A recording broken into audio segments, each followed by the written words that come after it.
রচনা শ্রী অমল রায়, পরিচালনা ও একক অভিনয়ে আমি স্বাতী মিত্র মুস্তাফি।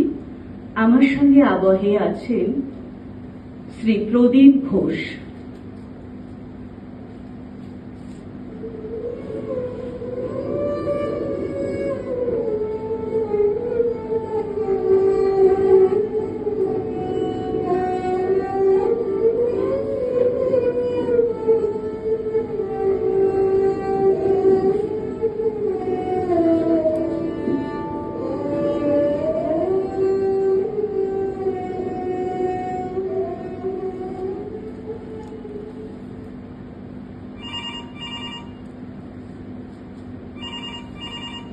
হ্যাঁ, হ্যালো, কে বলছেন? হ্যাঁ, শ্যামলী মৈত্র বলছি। ও মা, রূপশ্রী তুই! কতদিন পরে তোর গলা পেলাম। তোরা দেশে ফিরে এসেছিস? রাজারহাটে ফ্ল্যাট কিনেছিস? কবে ফিরলি রে? মাস 6? এতদিন বাদে বুঝি আমার কথা মনে পড়লো? বাজে কথা বলিস না রূপশ্রী, ইচ্ছা থাকলে ঠিকই ফোন করতে পারতিস। আসলে কি বলতো, ওই বিয়ের পরে পরেই বরের হাত ধরে আমেরিকায় গিয়ে তোর বেশি গুমর বেড়ে গিয়েছিল। দেখ বাবু, আমি কিন্তু সোজা সাপটা কথা বলতে পছন্দ করি। হ্যাঁ, কি বললি? ও, তোদের ছেলে মেয়েরা পুরোপুরি ও দেশেই সেটেল করেছে, শুধু তোরা পুরোপুরি এদেশে ফিরে এসেছিস। বেশ করেছিস, বেশ করেছিস। কি, তোদের নিউ টাউনের বাড়িতে একদিন বেড়াতে যাব? না রে ভাই রূপশ্রী, তার এই জন্মে হলো না। বাতির ব্যথায় আমি একেবারে শয্যাবন্দি। তার থেকে তোরাই বরঞ্চ একদিন আয় না আমার বাড়িতে।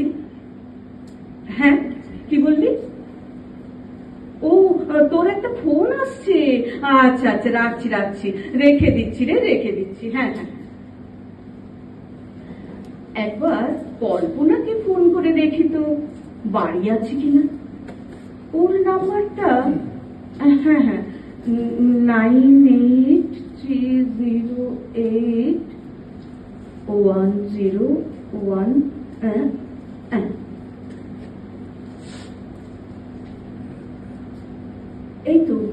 এই তো রিং হচ্ছে। হ্যালো হ্যালো, একটু কল্পনাকে দেবেন? ও মা, তুই নিজেই ফোন ধরেছিস? বাবা, তোর গলাটা একেবারে পাল্টে গেছে রে, আমি তো চিনতেই পারিনি।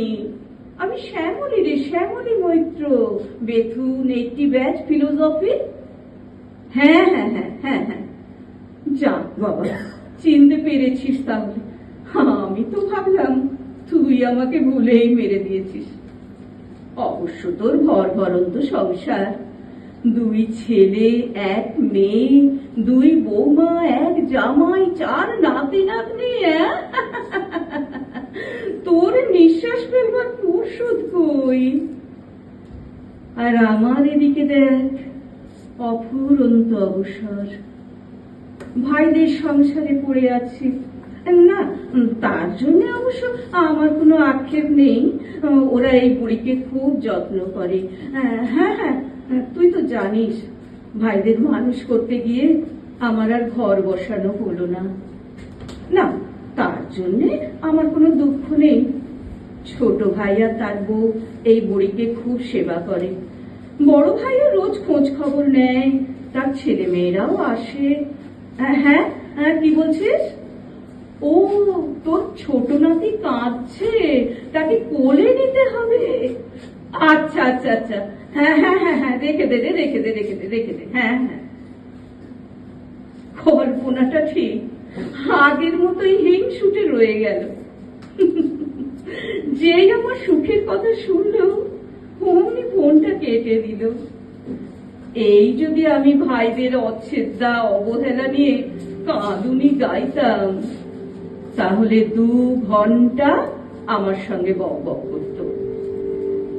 দেখি এবার কাকে ফোন করা যায়। উফ বাবা, এই বাতের ব্যথাটাই আমাকে একেবারে শয্যাবন্দি করে দিয়েছে, একেবারে পঙ্গু করে দিল গো। আর এই ব্যবসা ঘরটাতেই সারা দিন শুয়ে বসে থাকা। অবশ্যই ঘরটার মধ্যে পায়চারিও করি মাঝে মাঝে, আর মাসে একবার ওই লাঠি হাতে নিয়ে ব্যাংকে যাই পেনশন তুলতে। ছোট ভাই নিয়ে যায় ধরে ধরে।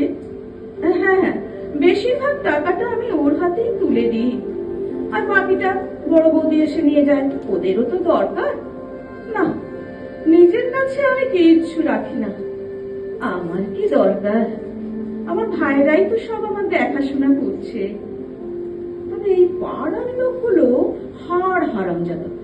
শুনতে পাই তারা নাকি বলে বেড়ায় যে 2 ভাই, বিশেষ করে ছোট ভাই, আমাকে নাকি একেবারে শুষে খাচ্ছে। খাচ্ছে তো খাচ্ছে, তাতে তোদের এত মাথা ব্যথা কেন? হ্যাঁ, এই দেখো আবার রিং হচ্ছে। হ্যালো হ্যালো, হ্যাঁ, ও তৃপ্তি, বাবা আমি তো ভাবতেই পারিনি এই সন্ধ্যেবেলায় তুই আমায় ফোন করবি। হ্যাঁ, তা তো ঠিকই, তুই মাঝে মাঝেই আমার খবর নিস। আর নিবি নাই বা কেন? আমরা সেই কোন ছোটবেলার বন্ধু বল, স্কুলে একসঙ্গে ক্লাস 3 থেকে পড়েছি।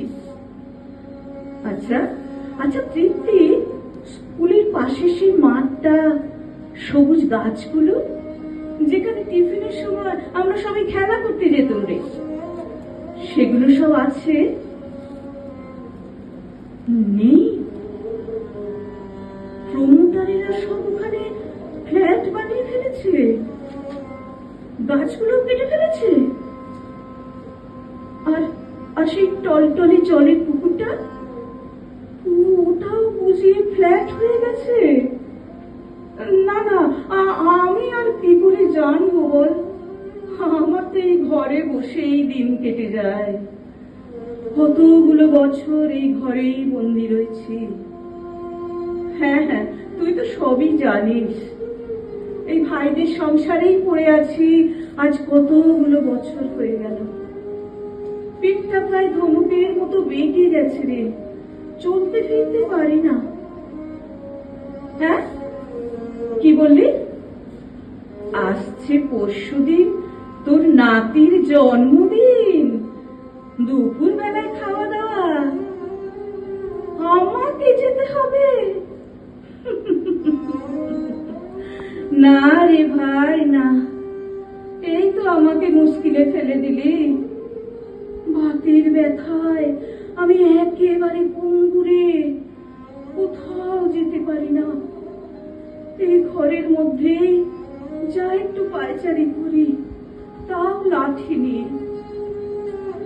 হ্যাঁ রে বাবা, জানি তো, তোদের বাড়ি আর আমাদের বাড়ি এ পাড়া ও পাড়া। কি বলছিস? একটা রিক্সা নিয়ে চলে আসবো? তা হলেও তো একটা সঙ্গী লাগবে নাকি? কি, ছোট ভাইকে বলবো? তুই পাড়ার মানুষ, তুই তো সবই জানিস ভাই। সে মাসে একবার শুধু ওই ব্যাংকে নিয়ে যায় পেনশনটা হাতাবে বলে।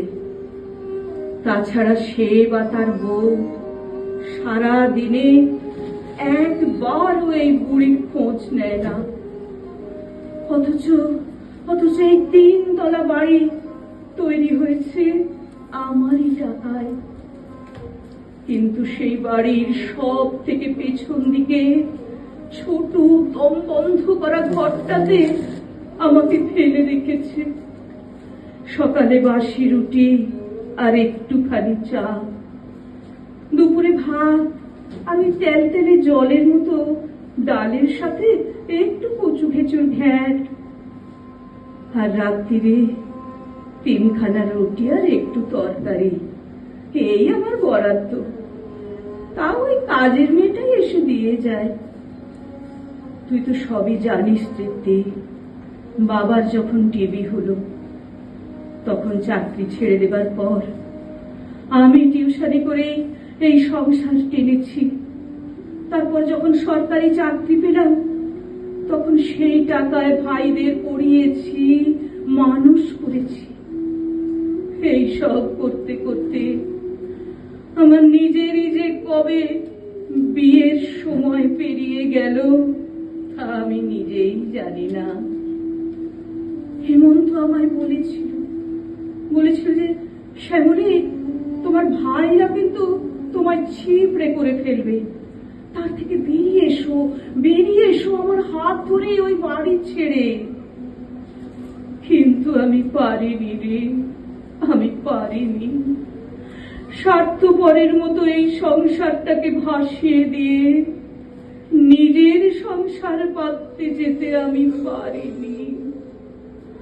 হেমন্ত যে কবে সব ছেড়ে ছুড়ে দিয়ে বিভাগী হয়ে গেল, আমার জন্য অপেক্ষা করতে করতে কোথায় যে চলে গেল তাও জানতে পারিনি। তোরা তো সবই জানিস, পাড়ার লোকেরাও সব জানে। আজকে যখন যন্ত্রণায় রাত্রিরে কাতরাতে থাকি তখন একবারও কেউ এসে আমার খোঁজ নেয় না। আমার সব কিছু কেড়ে নিয়ে আমাকে নিঃসঙ্গতার শুকনো মরুভূমিতে ছুঁড়ে ফেলে দিয়েছে।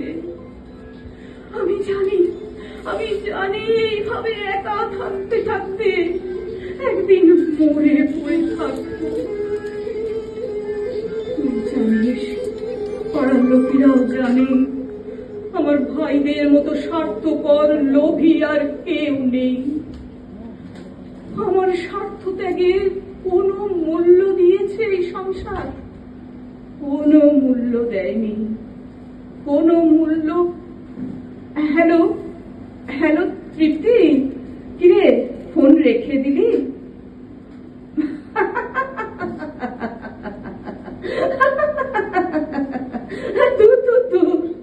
ফোন আবার রাখবে কি? এই ফোনের লাইন আছে নাকি যে ফোন কেটে দেবে? পাছে বেশি ফোন করি তাই ফোনের টাকাও ভরে দেয় না। অথচ একটা ল্যান্ডলাইন, আরো 3টে মোবাইল, সব কিছু চলে আমারই টাকায়। বড় একা লাগে হেমন্ত, বড় একা লাগে, বড় একা লাগে হেমন্ত, বড় একা লাগে।